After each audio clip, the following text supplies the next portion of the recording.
सईदाबाद आबादगारनि जो तौल के प्रेस क्लब अॻियां एहतजाज।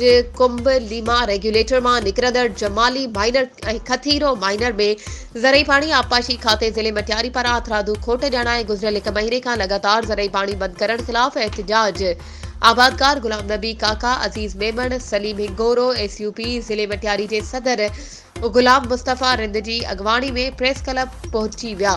पाणी खोट खिलाफ़ शदीद नारेबाज़ी। आबादगारनि जो चवणु हो त 1 महीने खां असांखे पाणी फ़राहमी नाहे थी। माइनरनि खे बंदि कयो वियो आहे। आबपाशी अमलदारनि मुंड जे बाअसर आबादगारनि खां ख़र्चो वठी पुछड़ी में अथरादू पाणी जो बहिरान पैदा कयो आहे। पाणी खोट ॼाणाए बंदि करण ख़िलाफ़ आबादगारनि पारां तालके प्रेस क्लब अॻियां एहतजाज करे नारेबाज़ी कई वई।